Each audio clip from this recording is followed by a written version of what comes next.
Hello and welcome to Vinyl Safari. In this episode, I'm speaking with Jonas Lewis-Anthony. Jonas is an English-Canadian musician based right here in Kingston, Ontario, and the frontman of the indie rock band The Wilderness. You may notice this time around a bit more rapport right off the bat, and that is because I have known and played alongside Jonas and The Wilderness for many years now. They recently released their first full-length album, Until Tomorrow, shortly thereafter followed by Live at the Bathouse, which was recorded in conjunction with the full studio album. Jonas and The Wilderness had what I would describe as a landmark year given the circumstances, and were able to make the most of some very cool opportunities and find success against all odds during the pandemic.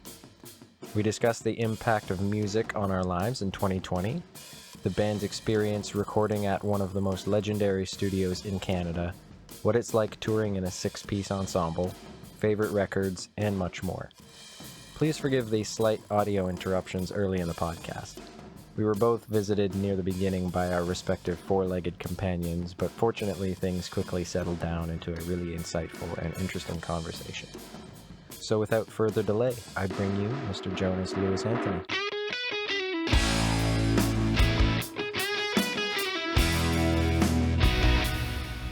All right. Hey, Jonas. Welcome to Vinyl Safari. Thanks so much for having me, buddy. Yeah, this is great. So just generally, how have you been lately? Not bad. Just surviving as best I can in these miserable coronavirus times. I haven't really been doing very much, to be perfectly honest. But I see generally nothing to complain. I see those adorable photos of your dog, and every time I see them, I'm like, God damn it, I need a dog in my life. More dogs in my life, that is. I don't have a dog myself, but family members do, and it's always a blessing. A pandemic puppy was one of the best purchases.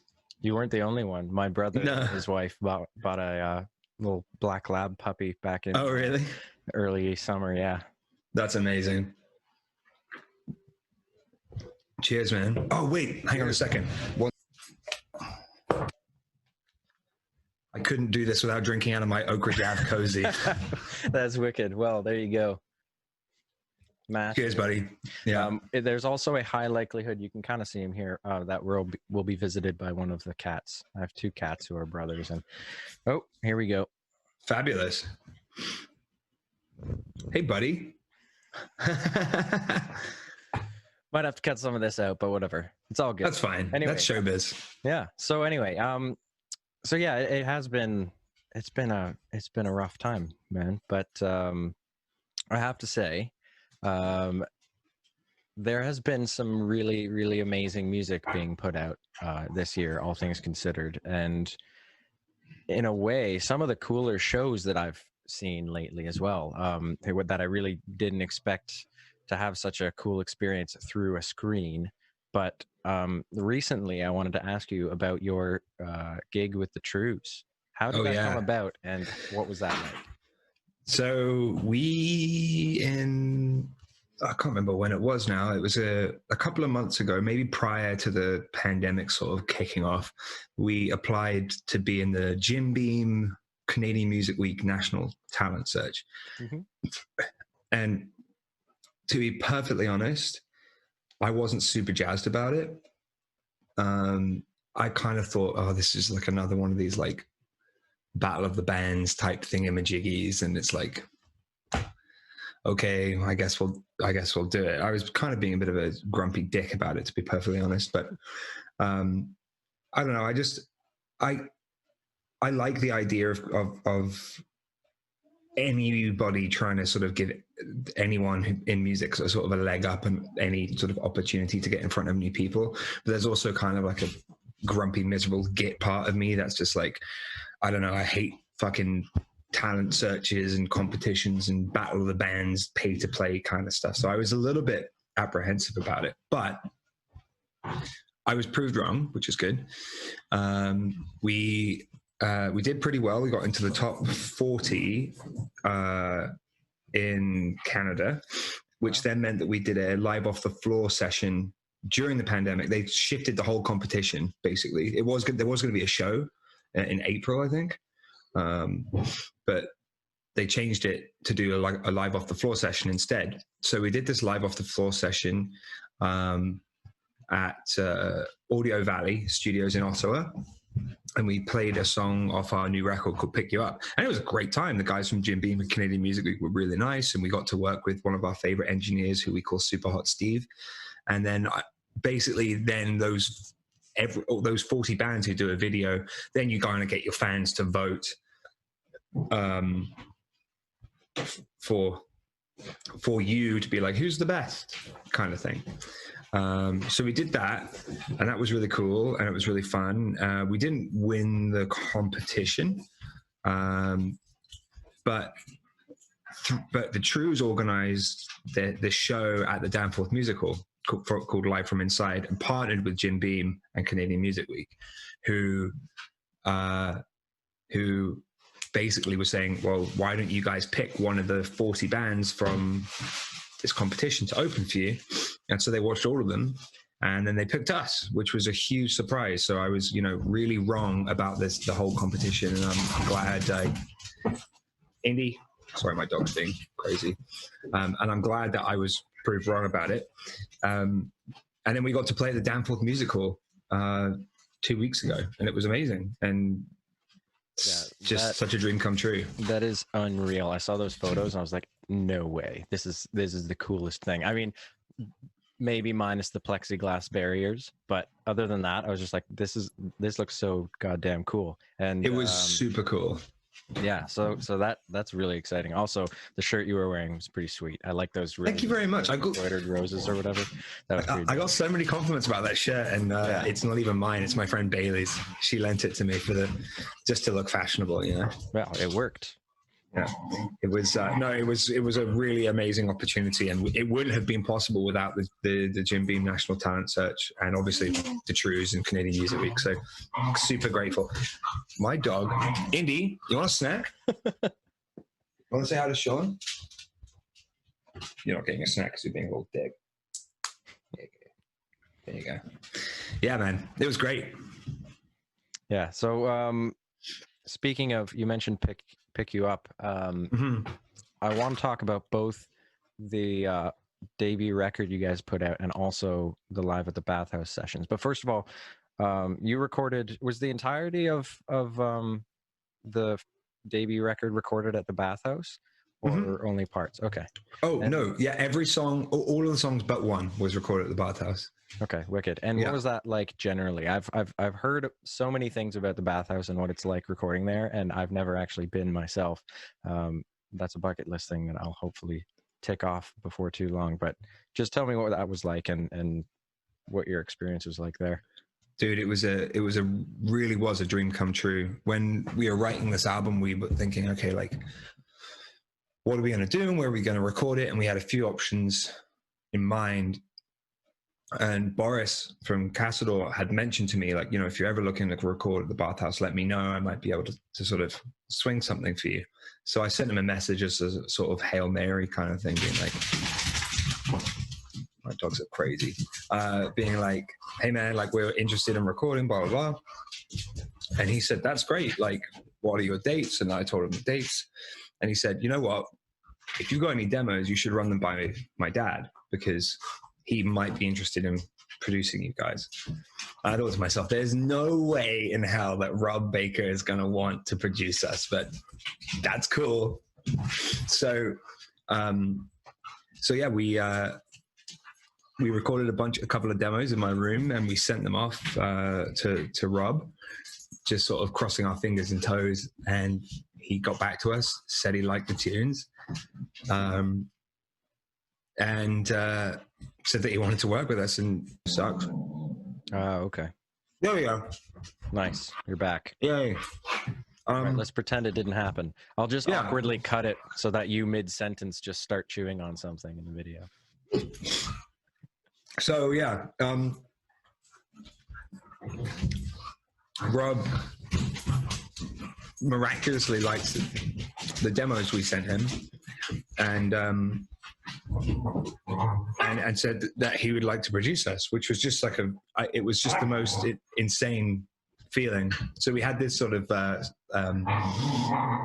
this coffee meeting with him one morning, where I was kind of assuming that he was going to be sussing us out and being like, okay, do I really want to work with him or not? And when he arrived to the meeting, it was just like made up in his mind. It was so clear to him that he was just like, yeah, I want to work with you guys. And when you arrive at the studio, this is how it's going to go. And these are the things we're going to do. So, and we just left that meeting being like, oh my God.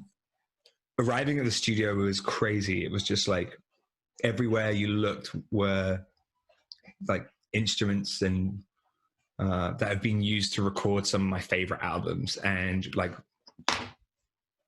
platinum records on the wall. And like, I just got like chills. Yeah. Just walking around the studio for the first time. It was really weirdly eerie.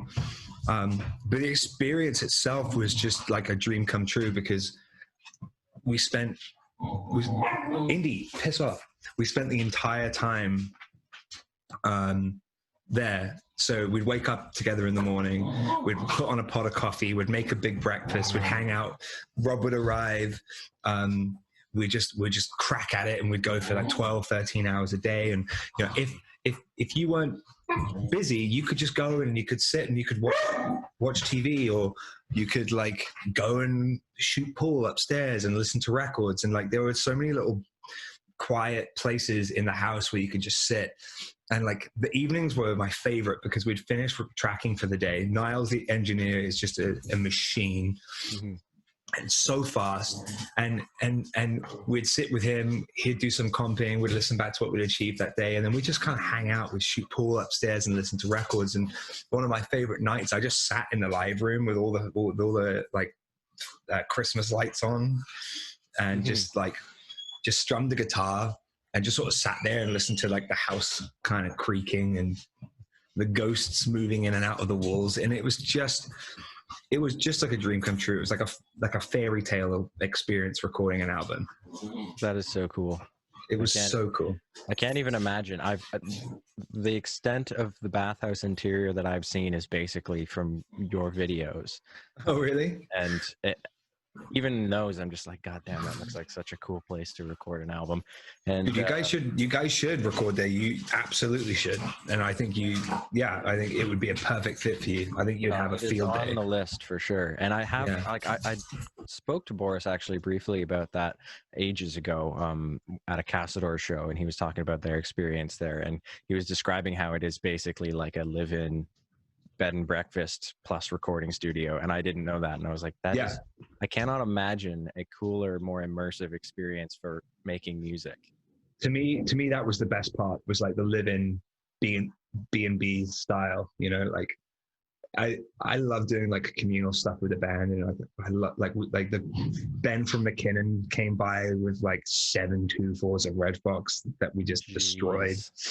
And every night we were just like cooking meals together or watching movies, or just like walking down to the water and throwing rocks at the ice. It was just like, it felt at home. And because you felt so at home there, I was able to like really immerse myself in the experience. And it was just like, I think the album would not have been the same had we sort of been there at 9 o'clock in the morning and out by 9 o'clock in the evening every night, Yeah. See, I can definitely relate to the 13-hour days. Like when we were recording in Toronto, we were there for 8 days, and it was literally like 13, 14 hours every single day. But yeah, we were couch surfing in Toronto, so that was definitely a different experience. Mind you, there was some charm in that.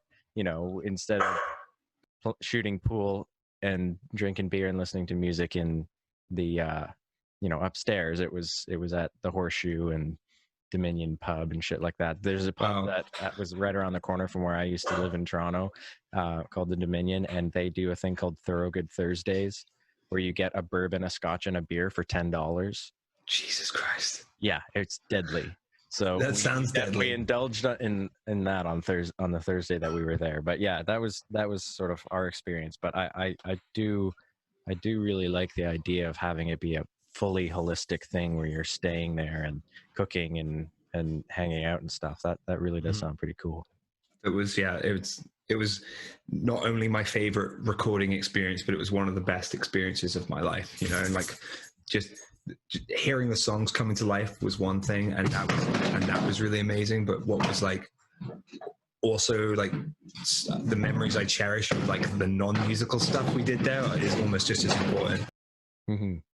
Yeah, that really does make the experience, like, studio time is it's so different from being on the road or playing shows. Like, it's and some people love touring, some people hate it. Most people I know who are musicians enjoy being in the studio, but it's a different kind of thing. And some people, it's just, you get so immersed, and it's like a second home type thing. And it has an effect on the way that you make music when you're totally immersed in something like that. And it especially while we were there, it was crazy to just think, like, this is 8 days where our only job is to make the best record we can. Yeah. And that is just the most exciting thing. As isn't you that just imagine like that as a kid, when you're just like, oh, I would love to just go and like have that be my job. And in these little snippets, you get that in the studio, and that's really cool. I can't agree more with you, man. It's like such like a sort of slap in the face moment where you're like, I'm in a studio and I'm making a fucking rock and roll record, you know, and that's all I have to do right now. I don't have to go to work. I don't have to, I don't know, like, do laundry. Like, I just have to make a fucking record. And it's like, it's, you know, I used to be, I don't know if I disliked the studio, but I definitely preferred touring and playing live. Right. And I always found the studio really intimidating. And like a lot of thumb twiddling, you know, because when it's not your turn behind the microphone, you know, you're kind of twiddling your thumbs. And one of the great things about the Bathouse was there was always something to do, you know, and that was like such a dream come true. It was like one of those moments where I slapped myself in the face and be like, I'm a real fucking musician. I'm a musician and I'm doing this, you know? Yeah. It was so cool. Yeah, absolutely. It's too bad we don't have Alex here actually at the moment, because he is the king of thumb twiddling in the studio. Oh, yeah. He gets his work done tracking bass with us, doing bed tracks in the morning. It takes about 3 hours, and then he spent the rest of the day sleeping or something like that. I think there was 1 or 2 days where he got to play bass synth or something, and that was it. But yeah, I'm looking forward to recording as a 4-piece soon, because when we were still a trio doing Endless Nights, I was literally like on the clock every hour, every minute of the day. It was like bed tracks, and then it's like, okay, now guitar overdubs, now vocals, now vocal overdubs and harmonies and all this shit. And then there's Alex just snoozing away in the corner. That bastard. I know. But anyway, it is a great record, first of all. Thank you, man. It's really, really cool. It's oh God, I swear to God, Kat, if you knock over that camera. Okay, if you see me suddenly lunge out of frame, it's because my cat is about to destroy equipment or something. Same here with my dog. Yeah. Indy has just been a little terror, haven't you, Indy? So nightmare. I really like the record. There's I have to say, it sounds very, very, I don't want to overuse the word holistic, but it's like it's all very self-contained. It feels like a full unit. Nothing is out of left field or anything like that. And that, I think, is really great. It makes for a wonderful experience listening all the way through. Thank you, man. And I particularly, I mean, there are a few songs I wanted to ask you about. I think I have to say 25 is probably my favorite song on the record. Awesome. I could tell it had quite a personal note to it. I wondered if you were comfortable talking about that, because it sounds like quite an interesting story. Yeah, totally, man. So when I was 16, 17 growing up, my hometown didn't have the best live music scene per se. Most of the venues in town were sort of pubs with music tacked on as an afterthought, apart from like maybe 1 or 2 places. But the upside to that was that we had this huge pedestrianized high street And every musician I knew was also a busker. So there was so many people, like any given day of the week, like performing on the street. And as a result, there was a really tight knit, close community of street performers and buskers, and so many people I knew and associated with, myself included, got their start and cut their teeth by playing music on the street. So, the first time I played in front of people, I was like 12 or 13, and I went out with my mum's classical guitar and I played some Christmas carols, and it was probably terrible, but that's how most of us kind of got our foot in the door playing music, because, there weren't necessarily many stages or venues that would have us. So we made those stages and venues on the street, and it fostered this really beautiful scene for a while. There were two very close friends of mine, Hugo, who I went to high school with, who was a year younger than me, and a guy called Dan, who was a couple of years older than me, who most of us called him Tig. That was his nickname. And one night in February, late January, early February 2012, I went out drinking with some friends. It was probably Friday, Saturday night, freezing cold, and maybe 9 or 10 o'clock, they were out there playing on the street together. And I went over and I joined them. I played a song, asked them what they were doing. They said they had plans, and I was going to this pub called the Blind Dog, and I was like, all right, lads, see you later, kind of thing. Unfortunately, that was the last time anybody saw them alive, because they both overdosed that night and drowned in a pond. And it was this really horrific time for me and my friends and my classmates. The police were involved, and there were memorials and funerals, and it was there. It was like, you're 17 years old, and all of a sudden you have this sort of smack in the face moment of being like, I'm not invincible. Not, we think we are as teenagers, but we're really not. And it was sort of like my childhood sort of came to a very abrupt end. Not just me, but a lot of my friends, I think, felt the same way. So the song is really about, it's sort of telling a story of grief, and it's telling a story of, my personal story about, how I was involved with their deaths and how I felt, and also the kind of the guilt that I've sort of carried with me over my life. I wrote the song in January of this year, because while we were away writing the record, there was one day that I realized that I had forgotten that today, or whatever day it was the anniversary of their death. And usually every year I would remember, and I'd make a note of remembering, and I used to even call Hugo's parents. So that, for some reason, that really hit me. Like, it's been 8 years, but I still haven't processed it. And 8 years on, I'm still alive, and I have the luxury of being able to forget that this happened, and they're still dead. And that was a really difficult thing to sort of come to terms with. And the song basically just sort of fell out of me. I don't often have that sort of stream of consciousness from like head to limb to pen kind of thing. Usually it takes me a long time to get a song out, but it just came out. And yeah, that's the song. Wow. Yeah. I'm sorry to hear that, first of all. Oh. That must have been really difficult. Thank you for sharing, though. That I could my tell pleasure. Listening to it that there was definitely a lot of pain and grief in that song, but it really came through in a beautiful way. And I think, thanks, man. It serves, or right, at least as far as I can tell, and what I would think, it certainly serves as one very poignant way to memorialize them. So that's thank you, man. Yeah, beautiful. Thank you. Another song I wanted to ask you about, because the video just came out, and I loved the way you do the intro vocals. It's Where I Roam. Cool.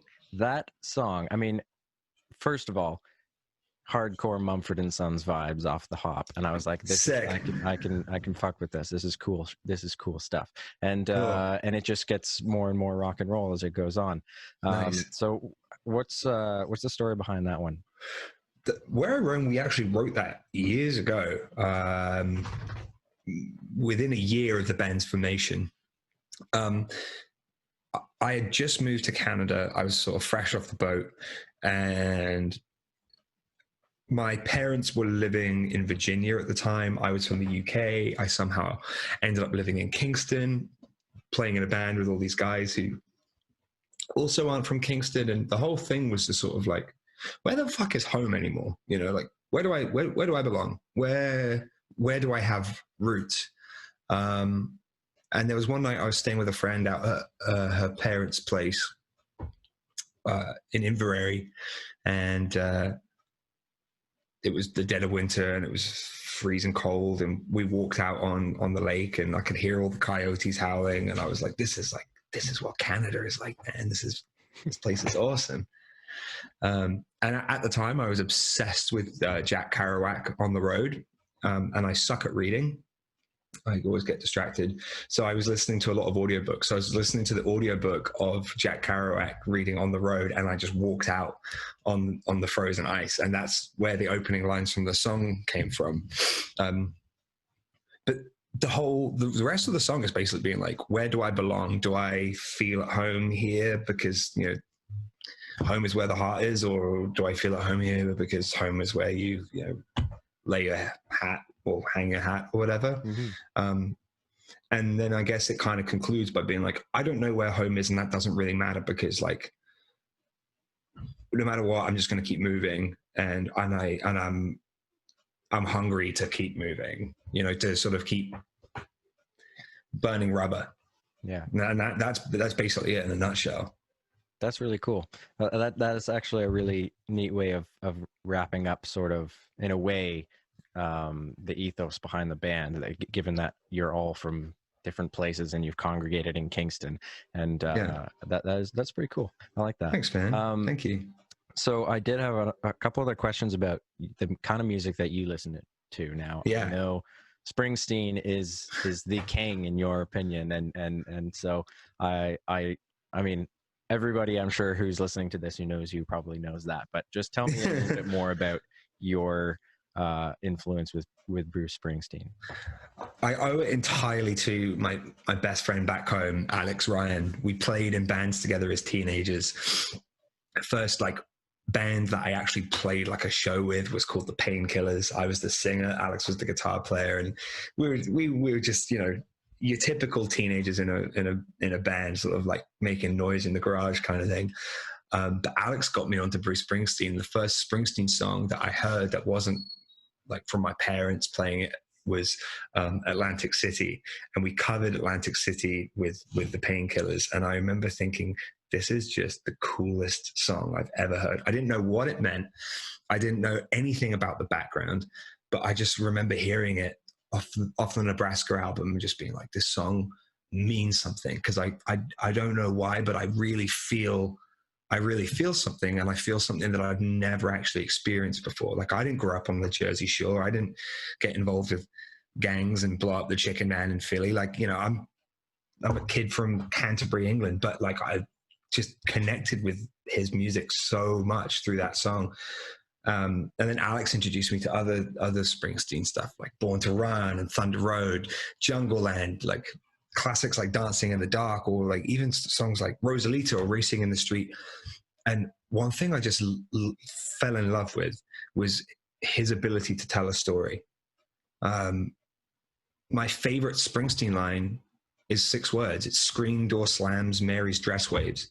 So like, in my opinion, it's the perfect opening for a song, because you don't, like, with those 6 words, you're already there. You know, you can picture it. It's like, he doesn't explicitly say it's the summer, you know, it's a hot summer's evening, but there's a screen door that's slamming and Mary's dress is waving. So you're there, you're in that moment. You are the person who's pulled up in a driveway to pick up this girl, Mary, and take her out on a drive. And you can just feel the this sort of the atmosphere of every song that he writes through his like descriptive writing, and I think Thunder Road is just a perfect example of that. And like that's something I've always like sort of strived to do and taken so much inspiration from, is because he is just such a brilliant storyteller.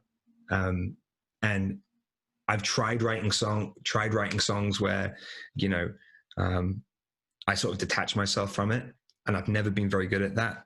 He is the master of writing songs from anybody's perspective.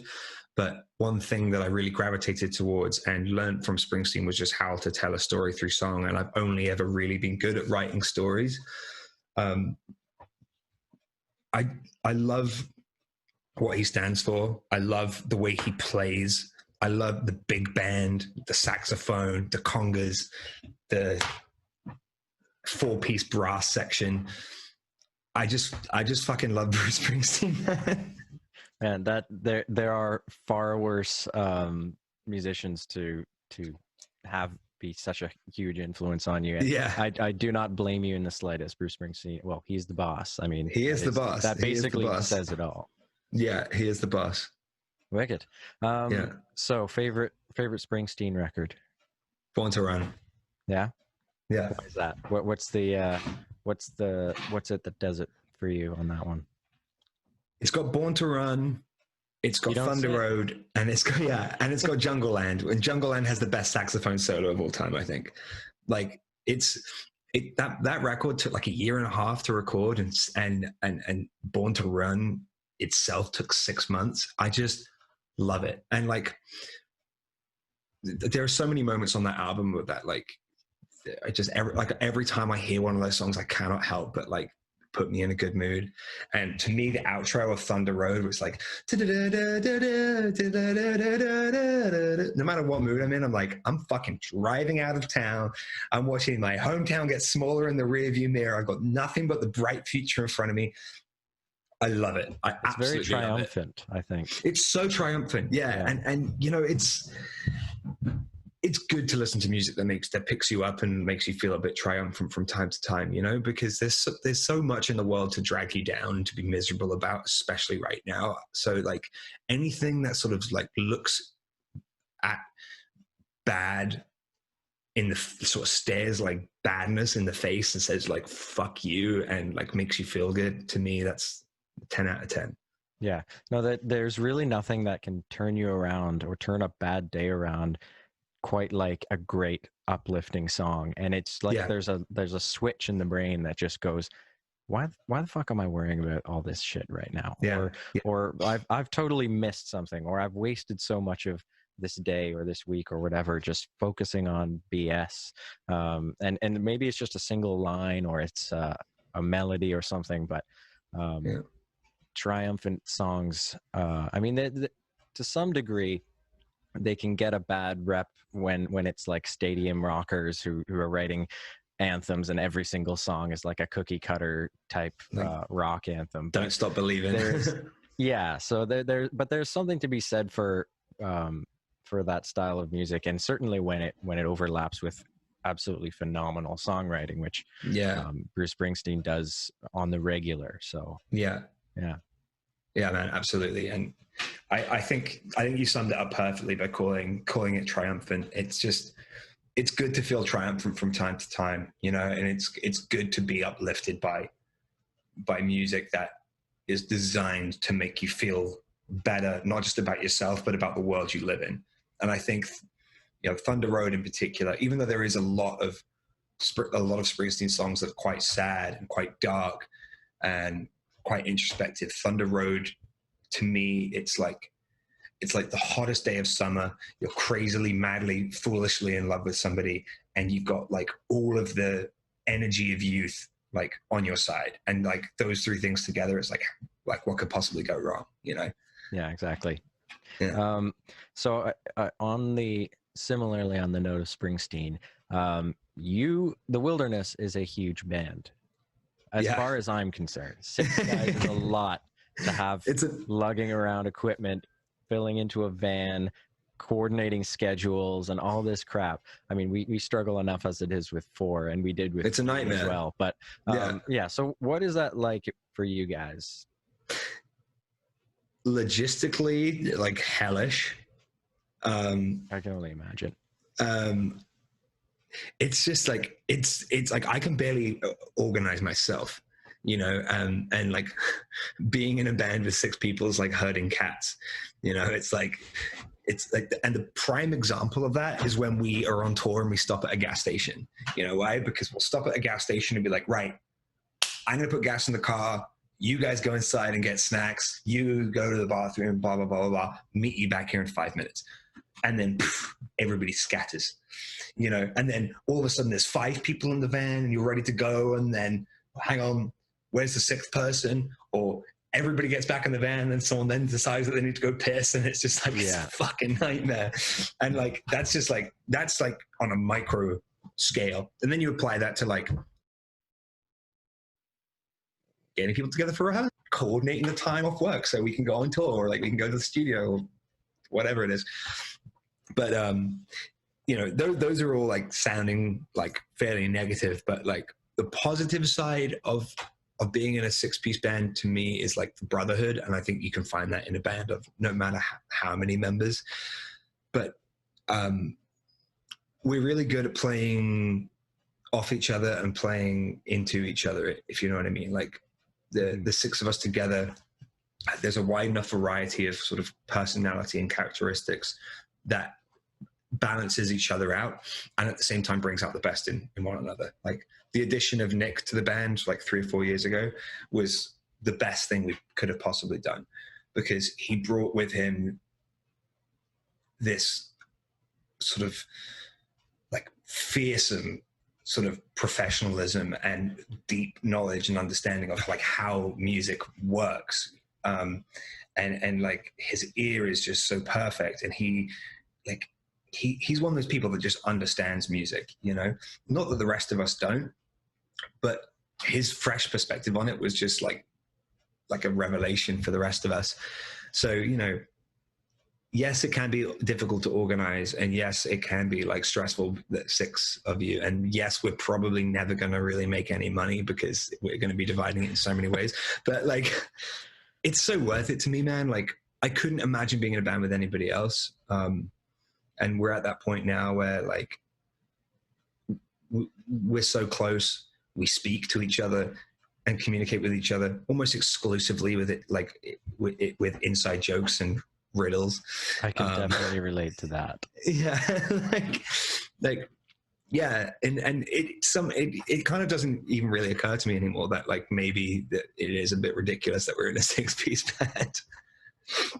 Well, it's certainly worth it as far as the music is concerned, because you guys, thank you. You know, you're all contributing something very special to that sound, and you really couldn't. You'd be hard pressed to replicate the kind of stuff you do with just 4 or 5 guys. Even every single instrument and member of that band has a very solid carved out space, and when you do those group vocals and everything, it all just like, oh, it sounds so good. Oh, but, thank you, brother. I really appreciate that. Yeah, well, I was just curious, like, kind of, I don't know, sadomasochistically curious about how you guys manage this, given that we barely survive with 4. But thank you for sharing that. Oh, dude, we barely survived as a band when we were a 4-piece, you know, and we just kept adding. Yeah, it's what do you think? Is there a 7th on the horizon? Is there like one thing we're like, oh, I wish we had this instrument, or like what? How close to the cap do you think you are? You know what? When we go on tour and actually like have money, fingers crossed if that ever happens, I want to bring a whole brass section with us. Like I'm talking like 4 more people. I want like trombone, a couple of saxophones. I think Nick wants somebody just to exclusively play alto sax so he can play tenor and bari. Right. Maybe some backup singers. Yeah. Just get as ridiculous as possible. Make those rest stops 2 hours long. Hell yeah. I mean, they already are. Yeah. It's amazing how like ridiculously complex a rest stop can become on tour. It's a nightmare. I try and do them sneakily, man. When I'm driving, I'll try and While everyone's wait till everyone's asleep, silently pull into the gas station. They can always tell, though. They can always tell when the momentum of the car slows down. Yeah. Yeah. I'm like, all right, guys, we need to be at load in 25 minutes. Nobody get out the car. I'm just getting gas. And then I turn around and everybody's fucking gone. Yeah. Just got to stretch my legs. Yeah. Oh, shit. Do we have enough? Yeah, whatever. Oh, God. I can't, like, we're kind of whinging about it, but what I wouldn't give to have like a disgusting van with 4 guys and terrible rest stops and no coordination right now if it meant touring. I would give anything to have diarrhea in a truck stop right now, you know, from like a disgusting $1 corn dog. Yeah. If it meant that we were on tour.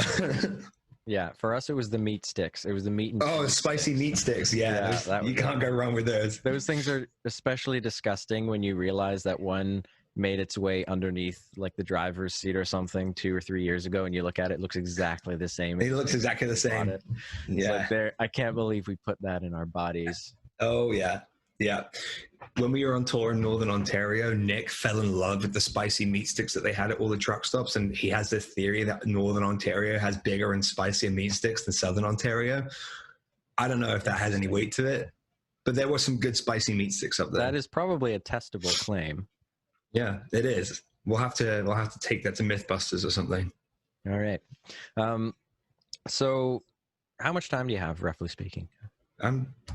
I got nowhere to be anytime. Right. Yeah. Okay, cool. I don't expect us to be crazy long, but you just want to double check. I did want to ask you about that beautiful Les Paul you were playing at the Danforth. Where did that come from? Because I always pegged you as a telly guy and everything. There were a couple different tellys, but I was like, he's always playing a telly. Why is there a Les Paul, and where did that come from? You can blame your bandmate for that purchase. Oh yeah, Taco. He is the biggest enabler on the planet. Dude, I don't know what I was thinking. I can't afford it. I can never afford that shit. He just because he gets the first look at everything as it comes in, especially the used shit. So there will be something that comes in out of nowhere, and immediately he's taking pictures on his phone and sending it to us. Oh, this is $450. Look at this steal. It's $700. Like, dude. We can't. Yeah. I have no money right now. Yeah. You can't send me this shit that I definitely don't need, but like deeply want. Absolutely. I've wanted a Les Paul forever. Since I started playing guitar, I've wanted a Les Paul because they're just such a classic guitar. You know, they're like the rock and roll guitar. Mm-hmm. And while we were at the Bathouse, there was this beautiful, like cherry red Les Paul. I think it was a Les Paul Classic. I'm not sure. It was gorgeous. And I recorded a couple of the tunes on the album with it. So when it came time to play our album release show, I was like, oh, man, the telly just doesn't quite cut it. I know what I'm going to do. I'm going to go to Long and McQuaid, and I'm going to rent one. I'm going to just rent one. That was your first mistake. That was my first mistake. I'm going to rent one for the weekend. Because I'm not going to be playing many more shows this year. It's 2020. It's COVID. Like, I don't need to buy one. I can just rent it. So I go to Long McQuaid the day before the show, and I see, and I fucking love black guitars. I don't know what it is about black guitars, but black guitars are just so sexy. And there it is, just hanging on the wall, staring at me. A beautiful black Les Paul Classic, just staring down at me. And it's used. It's $1,800. And I'm like, Jonas, you have no money. We're going to go. We're going to rent it. And we're going to bring it back on Monday. So I walk up to the sidles up to you and goes, hey, have you heard of our financing plans? I walk up to Thomas and I'm like, hey, man, how much is it to rent it for the weekend? And he types away and he's like, it's going to be $155 until Monday. And I was like, $155 to rent it till Monday. And I was like, I should just put $155 down and finance the damn thing. And he was like, well, if you did that, your monthly payments would only be blah, blah. And before I knew it, I was walking out of the store with the Les Paul in hand, and I put it in the trunk of my car, and I went, what have I done? Worth every penny. I fucking love it. I love it so much. Does it have mini humbuckers in it or regular humbucker? Okay. Mini, yeah. Those things are so cool, man. Yeah, it's so sick. It's like a killer deal too. Like to buy it new would be like $2,500, and I got it for 18. That is a steal. Yeah, that's a good one. Yeah, it has like a couple of tiny little dings and scratches, but who cares, man? You know, that's what guitars are meant to be. For sure. I don't. Yeah, it all. Fuck. Look at this thing.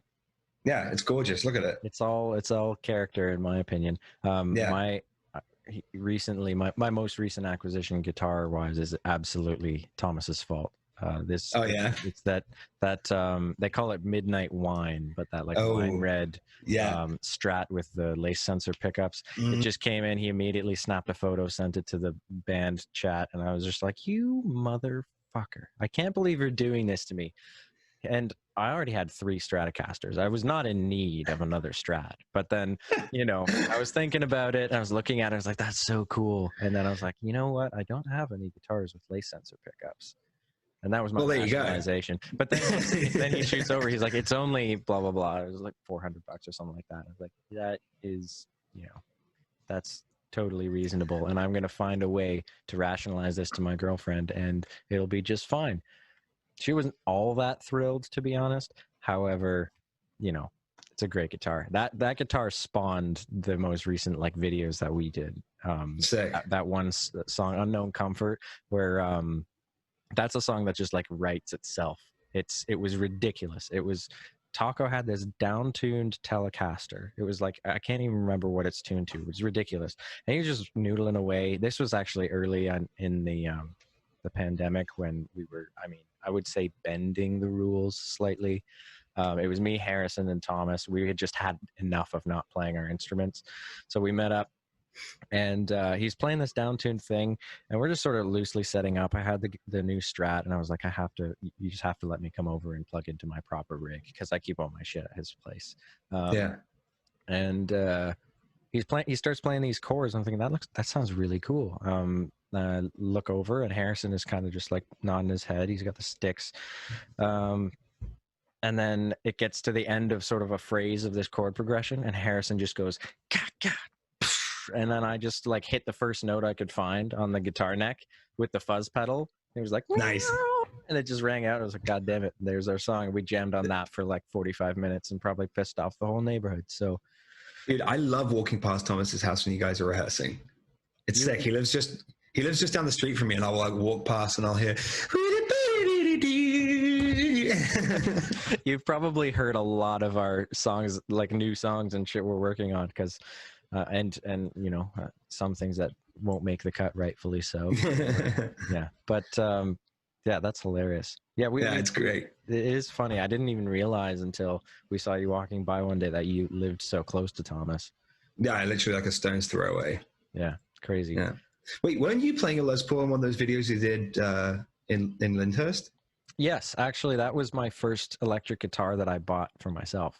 No way. It's beautiful. It's not a Gibson. It's a MANN, M-A-N-N, Japanese knockoff from 1975. It's gorgeous, man. Back in the day, these Japanese companies were making these incredible Gibson knockoffs. And the 70s and 80s were kind of an up and down period for Gibson. And so they were getting really frustrated that these Japanese companies were totally undercutting them on their designs. And they had that trademarked headstock shape. And they sued the shit out of these companies. And even as the guitars were being imported, they'd be seized, and they sawed the headstocks off of these guitars. It was freaking sacrilege. Yeah, it's ridiculous. And dude, that's crazy. And so usually now, if you find one from that era, it's got a slightly different headstock shape. It doesn't sort of have the dip. It doesn't have that the dip in the middle. Yeah. Yeah. And this one did. This guy had 3 of these Japanese Les Pauls, and 2 of them had the amended headstock, and this one was still original, and it had that sick custom diamond inlaid on there, and I was like, Wow. I'm so taking that guitar home. And it's one of the best playing guitars that I own. Like I don't, it's criminally underused, but when we were doing, it's also strung up with flat wounds. I don't know if you ever used flat wound strings, but I just wanted to try it out, and it has this, like with the humbucker, it has this amazing like throaty sound. It's really hard to describe, but it just works really well for Earthy Eyes, and we really hadn't played that song live since we recorded it, because it turned out so different from how we used to play live, and it had all these synth parts and stuff that we couldn't really replicate. But we thought when we were doing this video session, we have an opportunity to make it happen and work it into something quite cool. So pulled that guitar out, and it all worked very well. Hell yeah, man. It's gorgeous. And that's super cool. I didn't know that. That's a really cool story. Yeah, that guitar is like, what is that? Twice my age, almost. Wow. Yeah, it's pretty crazy. That's rad. So where were we? Les Paul. Yes. Christ, I have my notes down here, and I had another thing that I wanted to go on to. I only just scribbled down my notes right before the podcast. I was like, what the hell am I going to talk about? Because usually like for the Hawksley podcast, I was like up for days, like planning for that, because he's like a musical hero of mine. And I was like, I got to make sure I do this right.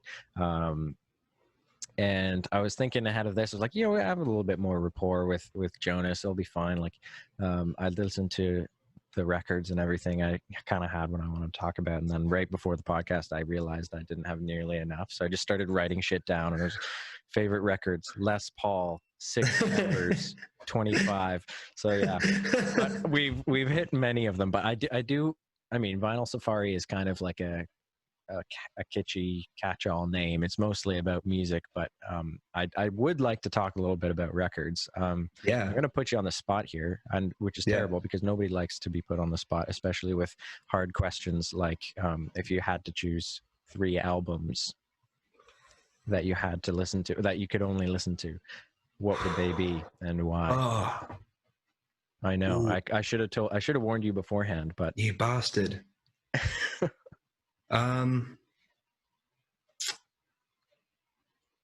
Sort of desert island discs kind of thing, right? Like yes, exactly. Now don't stress too much, because everybody always thinks of something afterwards, and it's like, oh, so just right now while you're in this headspace, what sort of jumps out to you?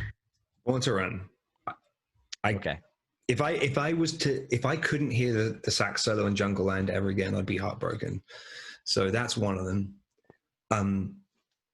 The Animal Years by Josh Ritter. I think it's got some of the best folk songwriting I've ever heard, and it's a fantastic record, and it's basically the reason why I started writing songs.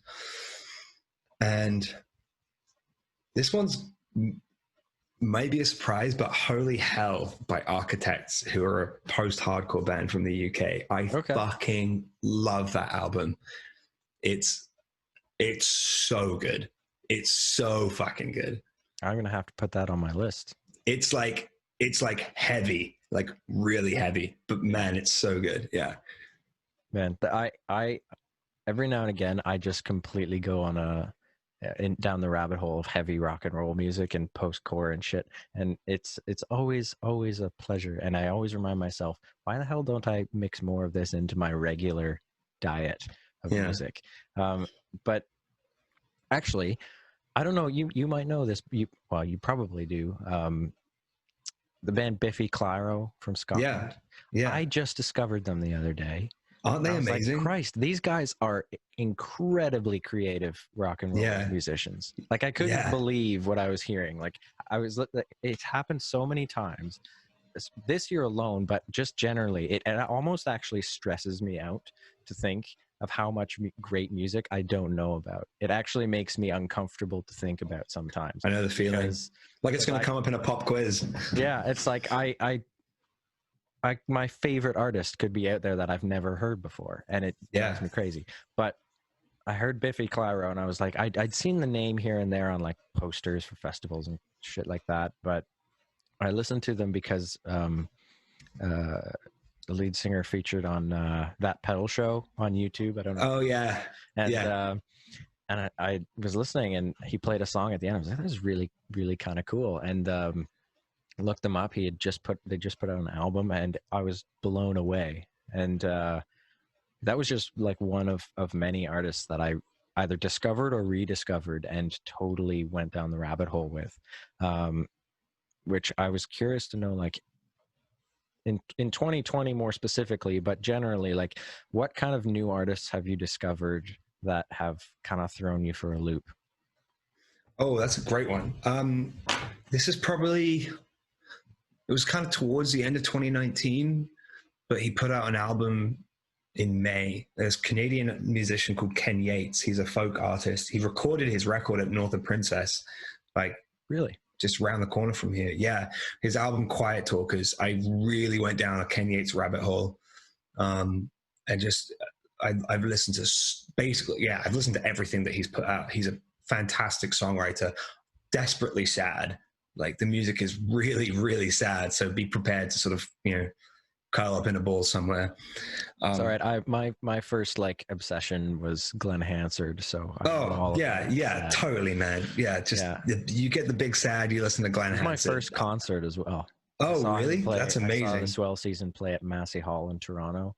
That's fucking sick. We were up in the nosebleeds, but I was like, it was I have to give credit to my dad. It was the most incredible first concert experience. I'm pretty sure that solidified my trajectory from then on as wanting to be a musician. My second show was also at Massey Hall, and it was Hawksley Workman, who is also my favorite of all time. So that's amazing. Cool. Sorry, I just totally went off on a tangent. No, fuck yeah, man. That's amazing. Other rabbit holes I've gone down this year. I should pull up my Spotify. I've listened to a bunch of Architects this year. Mm-hmm. Oh God, how could I that's Sam Fender. I should have thought. I'm obsessed with Sam Fender. Obsessed with Sam Fender. I was in his top 0.1% of listeners this year on Spotify. Like I've listened to The Borders maybe over 1,000 times this year, probably more. Wow, that is commitment. Yeah, it was my most listened to song this year and last year. It came out sort of the tail end of last year, but man, did I listen to him a lot. That's awesome. Yeah, I've listened to some Sam Fender. I haven't gone down the rabbit hole, but he's another guy who he's been on my list for a while to explore more. Parcels, I've listened to them. They're kind of like weird, funky indie from Australia, but they live in Berlin. They sound kind of like Daft Punky, but without the synthesizers, I guess. Mm-hmm. I've been listening to a bunch of Parcels. I know that there's like a very specific one. Let me see who I know I've gone down bigger. Oh, Joe Pug. Yes, okay. Joe Pug. So I found out about Joe Pug's music because I was so bored during quarantine. I just went on a podcast binge, and I found a podcast that he runs called The Working Songwriter, which is very sort of candid interviews with cool songwriters. It's a fucking great podcast. I'd recommend it to you. So I listened to his podcast before I listened to any of his music. And then I was like, every podcast he does, he's like, well, if you want to catch me live, I play virtually every Sunday on my YouTube channel. So it's become like a staple of my Sunday evening now that I watch his like Sunday night live stream. He's a fantastic songwriter. That's again, so cool. Very sad, but he's super good. Hey, some of the best songs ever written are absolutely crushing, like heartbreakingly sad songs. Oh yeah. Okay, wow. I have a lot of homework to do music listening wise. I also, I put this out on my Instagram story. I'm like, I'm going to get so much shit from the guys when they see my top listened to song. But I say that I've decided just generally that it's not worth being embarrassed about liking some of the music that I like. And I went on a ridiculous Paramore binge. Dude, I fucking love Paramore. And I was like, I know. And I was like, these guys were always like here, there, like they were around when I was growing up, and they were the angsty emo pop punk rock type thing that everybody was into. When back in the day, I was like, My Chemical Romance was Oh, dude, jam. yeah. Oh my God, yeah. But Paramore kind of passed me by a little bit, and then I don't know how it happened. But it was roughly this time last year. No, I think it was actually New Year's Eve 2020 when I heard a song or something at the party I was at, when parties were still a thing, and we thought 2020 was going to be the greatest year ever. And I just went down the rabbit hole. I completely descended. I was like laying on my bed listening 24/7 while I was on holidays, and it was perfect timing, as it turned out, because Hayley Williams just put out a phenomenal solo record. Oh, cool. I got to check it out. It's really cool. It's very different. It's so much more experimental, and it's definitely not the hard rock and roll stuff that they do in Paramore, but god damn, is it really cool. Like, sweet. I got to check it out. You check it out. I'm a big Paramore fan. Yeah. And so that, and I put out that my most listened to song, again, we were talking about triumphant and feel good songs. Ain't It Fun is like one of my, if I'm ever down, I put that on, or if I'm going on a road trip, it's the first song I put on. It's on all my feel good albums, and it just makes me feel fantastic, especially when, like, Jess, my girlfriend, has been back at school for the last 2 years on and off, and she's going to school in Oakville, so I've had a lot of time on my own, and just that song, it's all about being alone and being okay, like being an adult and realizing that, like, nothing is really going to go the way you want, but that you can just fucking dance and party on your own in your own house. And so that's exactly what I did. And yeah, that was my top listened to track of 2020. Fuck yeah, it was appropriate given how much time we all spent inside, I think. Oh yeah. Yeah, sometimes you just got to be an adult and fucking party by yourself. That's 2020 for you. Yeah, for sure. Anyway, I don't want to keep you too much longer, but I have some rapid fire questions I want to go. Oh boy, let's do it. Yeah. All right, Beatles or Stones? Beatles. Agree. Nice. I think I know the answer to this as well, but live or studio? Live. Yep. Album or singles? Album. And what is an artist everybody should be listening to right now?